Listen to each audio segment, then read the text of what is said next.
សួស្តីបងប្អូនទាំងអស់គ្នា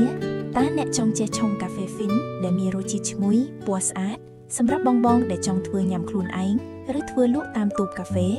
ថ្ងៃនេះ MA Coffee Recipes នឹងបង្ហាញរូបមន្តលម្អិតបំផុតសម្រាប់កែវគ្រប់ទំហំគ្រឿងផ្សំកែវលេខ16ទឹកកាហ្វេហ្វីន100មីលីលីត្រស្ករស 1.5 ស្លាបព្រាបាយតម្លៃលក់មួយកែវ 1000 រៀល 1500 រៀលកែវលេខ22ទឹកកាហ្វេហ្វីន150មីលីលីត្រស្ករស 2.5 ស្លាបព្រាបាយតម្លៃលក់មួយកែវ 2000 រៀល 2500 រៀលកែវលេខ32ទឹកកាហ្វេហ្វីន180មីលីលីត្រស្ករស 3 ស្លាបព្រាបាយតម្លៃលក់មួយកែវ 3000 រៀល 3500 រៀល 1. របៀបឆុងម្សៅកាហ្វេហ្វីនសម្រិតស្តុកដាក់ម្សៅកាហ្វេ200ក្រាមចូលក្លិនហ្វីនរួចអង្រួនឲ្យស្មើ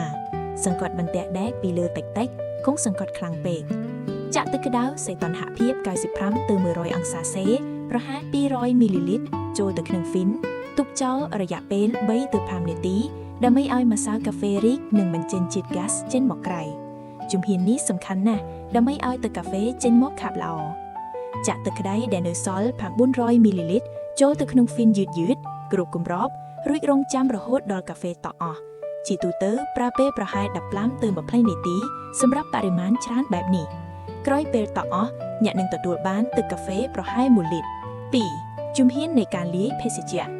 លាយម្សៅកាហ្វេហ្វីនចាក់ទឹកកាហ្វេតាមចំនួនលេខកែវចូលទៅក្នុងកែវបន្ថែមភាពផ្អែមដាក់ស្ករសតាមចំនួនលេខកែវរួចកូរឲ្យសព្វរហូតដល់រលាយស្ករដាក់ទឹកកកបន្ថែមទឹកកកឲ្យពេញកែវជាការស្រេច 3. គន្លឹះរក្សាទឹកកាហ្វេឲ្យនៅឆ្មាញ់កុំទុកកាហ្វេនៅកន្លែងក្តៅក្រោយឆុងរួចបើមិនទាន់ប្រើភ្លាមទេគួរទុកឲ្យចុះត្រជាក់បន្តិចរួចដាក់ក្នុងដបកែវបិទជិតរក្សាទុកក្នុងទូត្រជាក់រយៈពេលប្រើប្រាស់ទឹកកាហ្វេដែលឆុងរួចអាចរក្សារសជាតិឆ្ងាញ់បាន1ទៅ2ថ្ងៃក្នុងទូត្រជាក់បើទុកយូរជាងនេះកាហ្វេនឹងចាប់ផ្ដើមមានរសជាតិជូរ